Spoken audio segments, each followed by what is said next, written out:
Hello दोस्तों, आपका स्वागत है टीचिंग एकेडमी चैनल पर। दोस्तों, आज हम यूपी टेट 2021 का पेपर जो 23 जनवरी 2022 को हुआ है उसके मैथ के 30 क्वेश्चन देखेंगे। देखते हैं। पहला क्वेश्चन दे रखा है a/3 = b/4 = c/7 हो तो a+b+c/c का मान होगा। ये फाइंड करना है, ठीक है। तो यहाँ देखते हैं हम a/b/c कितना है 3 4 7। और ये पूछ रहा है a+b+c, तो तीनों को जोड़ दीजिए और c की वैल्यू से भाग दे दीजिए, यानी 7 से। कितना होगा ये 14/7। फिर डिवाइड देंगे तो आंसर आएगा 2। Answer is 2। नेक्स्ट, यदि 5 जनवरी 1991 को शनिवार था तो 3 मार्च 1992 को सप्ताह का कौन सा दिन होगा। इसका होगा मंगलवार। नेक्स्ट, हल कीजिए। ये वैल्यू दे रखी है, तो देखिए मैं एक बात बता दूं।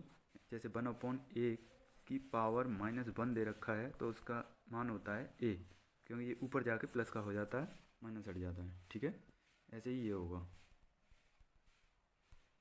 1/3 को हम कैसे लिख सकते हैं, 3 की पावर 3 माइनस 4 की पावर 2 ब्रैकेट क्लोज डिवाइड 4 की पावर 3, ठीक है। इसका होगा 27 माइनस 16 डिवाइड 64। इसे घटाएंगे तो 11/64 आंसर आ जाएगा इसका, यानी ऑप्शन नंबर ए। नेक्स्ट,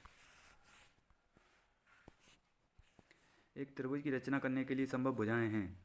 देखिए, अगर कहीं त्रिभुज की भुजाएं दे रखी हैं ए बी सी, तो त्रिभुज बनने की कंडीशन होती है कि अगर हमने बी ले लिया, बी, ठीक है, तो बी ए और सी के अंतर से तो बड़ा होगा, ए माइनस सी, ठीक है, और ए प्लस सी के योग से छोटा होगा, ठीक है। इस कंडीशन में हम चेक करेंगे इन ऑप्शन को, तो आंसर आएगा 6.3 सेंटीमीटर, 5.9 सेंटीमीटर, 4.6 सेंटीमीटर, यानी ऑप्शन नंबर 2 सही है, ठीक है। नेक्स्ट, √3, 3√4, 4√5 को आरोही क्रम में व्यवस्थित कीजिए, ठीक है। इसे देखते हैं। ये होगा 3 की पावर, रूट लगा है, रूट हटाएंगे ये हो जाएगा, और इसमें 4 पर 1/3, 5 पर से हटाएंगे तो 1/4, ठीक है। अब 2 3 4 का एलसीएम लेंगे तो ये आएगा 12, और 12 का मल्टीप्लाई कर दीजिए तीनों में, ठीक है। 2 से काटेंगे 6 बार, यानी 3 की पावर 6, 4 की पावर 4, और 4 से ये काटेंगे तो 3, 5 की पावर 3। इसका आएगा 279, 156, और इसका 125। अब आप देख लीजिए सबसे छोटी कौन सी है, 125, यानी 5 से। फिर इससे बड़ी 156, 4 वाली। आंसर इज 3rd, ठीक है। नेक्स्ट, यदि अवरोही क्रम में रखे गए आंकड़ों के दोनों छोरों से प्रेक्षण हटाए जाते हैं तो केंद्रीय प्रवृत्ति के कौन से मापक प्रभावित होते हैं। माध्य और माध्यक, बहुलक और माध्यक, माध्य और बहुलक, माध्य माध्यक और बहुलक। आंसर इज माध्य और बहुलक, ठीक है। नेक्स्ट,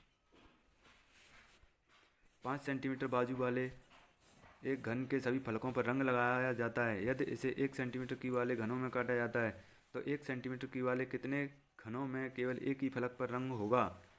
आंसर इज 54, ठीक है। नेक्स्ट, पंचभुज के अंतःकोणों का योग ज्ञात कीजिए। अंतःकोणों का योग निकालने के लिए n-2 इंटू 180 ये फॉर्मूला है, ठीक है। n की जगह कितना है 5 - 2 इंटू 180, ठीक है। 3 इंटू 180, आंसर आ जाएगा 540, ठीक है। नेक्स्ट, एक खम्भे का 4/7 भाग कीचड़ में धंसा है। जब धंसे हुए भाग का 1/3 भाग बाहर खींचा जाता है तो पाया गया कि 8 मीटर माप का खम्भा अभी भी कीचड़ में। खम्भे की पूरी माप क्या होगी। Answer is 21 metre. ए और बी किसी काम को 12 दिन में करते हैं। बी और सी उसी काम को 15 दिन में। सी और ए उसी काम को 20 दिन में करते हैं। ए अकेले उसी काम को कितने दिन में कर सकता है। इसे आप ऐसे लिख लीजिए, ए प्लस बी, ये हो गया 12, बी प्लस सी 15, सी प्लस ए 20। इनका तीनों का एलसीएम लेंगे तो एलसीएम आएगा 60।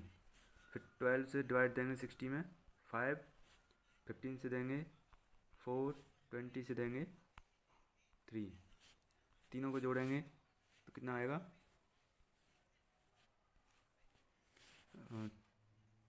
9 और 3 12 आ गए। ठीक है, इन्हें जोड़ेंगे तो ए भी 2 बार आ रहा है, बी और सी तो तीनों आ रहे हैं, तो ए प्लस बी प्लस सी यहाँ रख लिया और 2 से इसे काट दिया 6 बार, यानी A plus B plus C is equal to 6 आ रहा है और ये हमारा 60 टोटल निकल गया है। ठीक है, देखते हैं, यानी ए प्लस बी प्लस सी 12। ठीक है, बी और सी कितना कर रहे थे,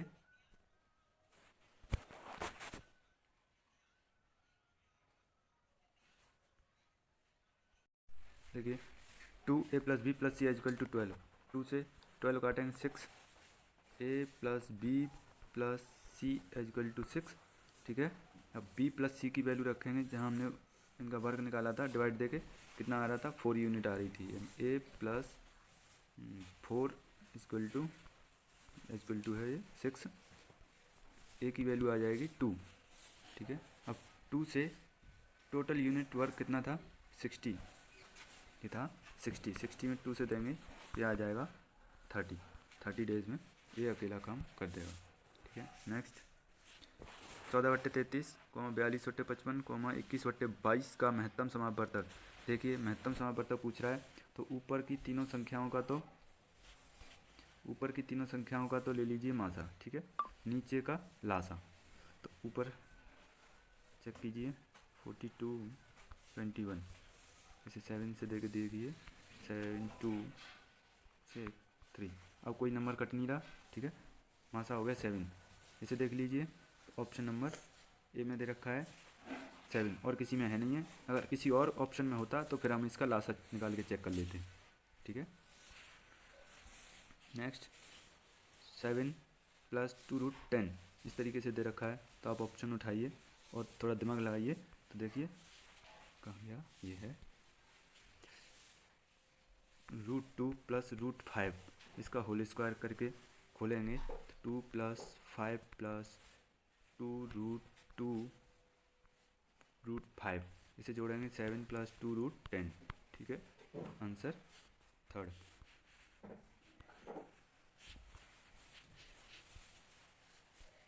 एक वर्ग और एक समबाहु त्रिभुज की एक भुजा वेनिस्ट है। यदि त्रिभुज की एक भुजा 4/3 सेंटीमीटर लंबी है तो इस आकृति का परिमाप क्या होगा।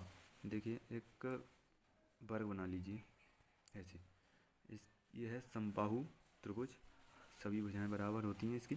ठीक है, त्रिभुज की एक भुजा 4/3, तो सभी भुजाएं 4/3 होंगी, ये भी 4/3 है। अगर ऐसे वर्ग की एक भुजा भी हो गई तो ये भी सेम हो गई। ठीक है, अब क्या पूछ रहा है, तो इस आकृति का परिमाप बताना है। परिमाप ज्ञात करने के लिए पहली साइड 2, 3, 4, 5, अंदर की साइड नहीं लेंगे, बाहर का परिमाप होता है, तो 5 × 4/3। ठीक है, ये हो गया 20/3, डिवाइड देंगे तो आंसर आएगा 6 सही 2/3। नेक्स्ट, निम्नलिखित में से कौन सी संख्या 99 से विभाजित होगी। देखिए 99 किस किस से हो सकती है, 9 और 11 से। ठीक है, 9 की डिविजिबिलिटी का रूल क्या है, इन्हें जोड़ के 9 से डिवाइड होना चाहिए। जैसे 5 और 4 पहले चेक करते हैं, 5 और 4 कितने हो गए 9, ये कट गया, ये वाला कट गया। 3 और 4 7, 1 8 और 1 9, ये सब कट जाएंगे 9 से। क्या होता है, एक डिजिट छोड़ के दूसरी को जोड़ते हैं, जैसे 5 और 3 कितने हो गए 8, 8 और 1 9 माइनस। अब इधर से देखते हैं 1 और 4 5, 5 और 4 9, 9 माइनस 9 इज इक्वल टू 0, ठीक है। यहाँ तो 11 आना चाहिए, यहाँ 0 आना चाहिए, तो यहाँ हमारा 0 आ गया, आंसर इज फर्स्ट। नेक्स्ट, पाई क्या है? परिमेय संख्या, पूर्णांक, अभाज्य संख्या, अपरिमेय संख्या। ये पाई एक अपरिमेय संख्या है, ठीक है।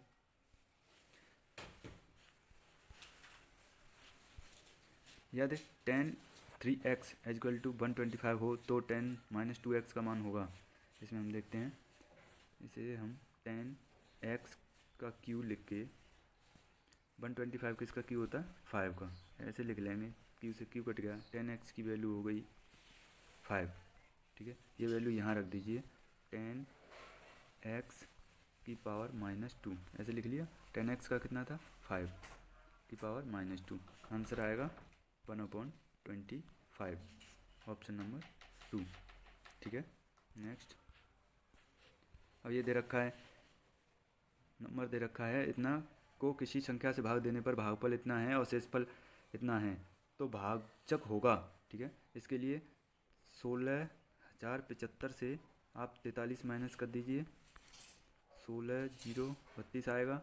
अब इसको 167 से डिवाइड करेंगे तो 96 बार कट जाएगा ये, ठीक है। 16032, आंसर इज 3।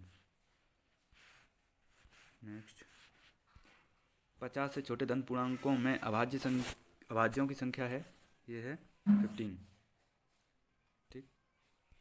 नेक्स्ट, दो संख्याओं में से बड़ी संख्या का दोगुना छोटी संख्या के 5 गुने से 3 ज़्यादा है तथा बड़ी संख्या के 4 गुने और छोटी संख्या के 3 गुने का योग 71 है, वे संख्याएं क्या हैं? देखिए, आप ऑप्शन से उठा के चेक करेंगे। सबसे पहले क्या होगा, हमने ले लिया ये, और भी चेक कर लेना, मैं इसी को चेक कर देता हूँ। पहले क्या कह रहा है? बड़ी संख्या का दोगुना, यानी 14 का दोगुना, ठीक है। छोटी संख्या के 5 गुने, ये कितना होगा? 28 25 से 3 ज़्यादा है, कितना ज़्यादा है?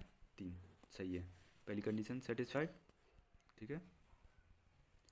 अब दूसरी कंडीशन देखते हैं, बड़ी संख्या के 4 गुने, यानी 14 के 4 गुने कितना होगा? 56, छोटी संख्या के 3 गुने, 5 के 3 गुने 15 का योग जोड़ेंगे 71, ठीक है। ये 71 क्या है? दोनों कंडीशन सेटिस्फाइड, ठीक है। देन आंसर इज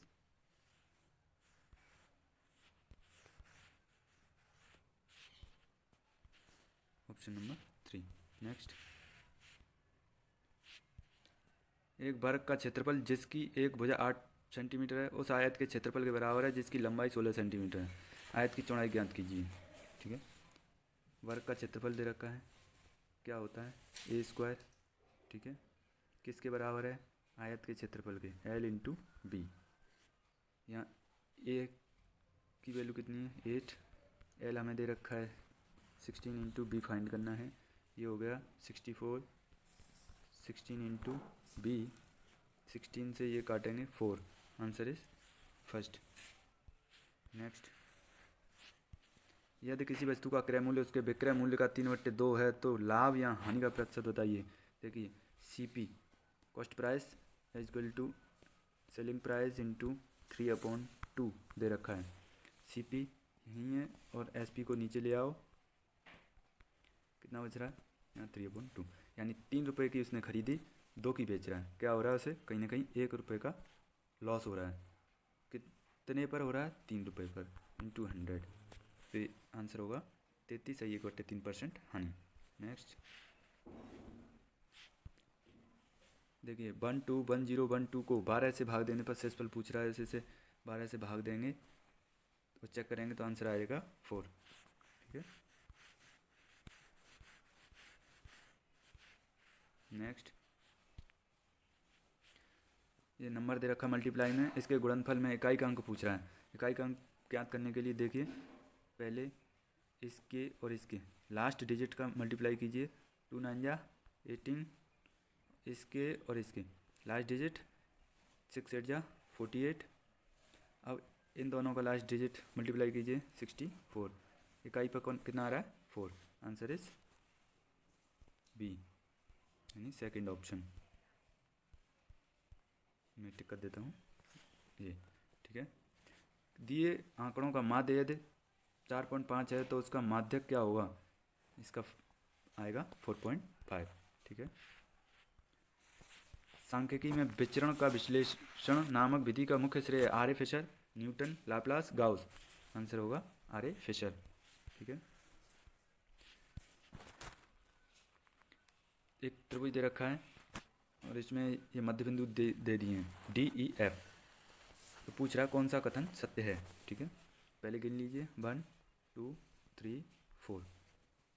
एक त्रिभुज के अंदर 4 हैं तो पूछ किसका रहा है DEF, ठीक है। इसका हो गया 1/4 ट्रायंगल ABC, यानी चारों में से एक चौथाई है वो, ठीक है। Then answer is second. Next, दिए गए आंकड़े का समांतर माध्य A, ज्यामिति G, हरात्मक H तो फाइंड करना है, तो इसका आंसर होगा सेकंड AHG, ठीक। नेक्स्ट है दो संख्याओं का अंतर तथा गुणनफल क्रमशः 5, 36 हो तो उनके व्युत्क्रमों का अंतर, ठीक है। अगर इस तरीके का कोई क्वेश्चन दे रखा है तो सिंपल सा अंतर ऊपर रख लीजिए और गुणनफल नीचे, ये फर्स्ट आंसर हो गया। सेकंड लास्ट क्वेश्चन है, 20वीं सदी के स्वशिक्षित भारतीय गणितीय प्रतिभावान कौन थे, आर्यभट्ट, हरिश्चंद्र, श्रीनिवास रामानुजन, श्रीधराचार्य। आंसर है श्रीनिवास रामानुजन। लास्ट देखिए, किसी कमरे की चारों दीवारों का क्षेत्रफल 660 मीटर स्क्वायर है तथा लंबाई उसकी चौड़ाई की दोगुनी है। यदि कमरे की ऊंचाई 11 मीटर है तो उसकी छत का क्षेत्रफल ज्ञात कीजिए, ठीक है। उसने L/B कितना दे दिया है 2, लंबाई चौड़ाई की दोगुनी है, ठीक है। कमरे की चारों दीवारों का क्षेत्रफल फॉर्मूला क्या होता है 2L + B × H, हमें कितना दे दिया है 660 और 2 से इसे काट देंगे 330 आएगा, ठीक है। L और B यहाँ हम x मान के रख लेंगे तो ये हो गया 2x + x × 11 = 330। 11 से काटेंगे ये आएगा 30, ठीक है। इन दोनों को जोड़ेंगे तो ये हो गया 3x = 30, 3 से काट दिया, x की वैल्यू आ गई 10। इस 10 को L और B जो रेशो दे रखा था उसमें यहाँ करेंगे तो L हो जाएगी, देखिए L/B 2x और x, ठीक है। 2 × 10 ये 10, ये 20 और B हो गई 10। पूछ रहा है छत का क्षेत्रफल L × B, 20 × 10 200, ठीक है। Answer is 200 metre square. तो दोस्तों आपको कैसे लगे 30 क्वेश्चन कमेंट करके ज़रूर बताएं, लाइक शेयर करना ना भूलें। धन्यवाद।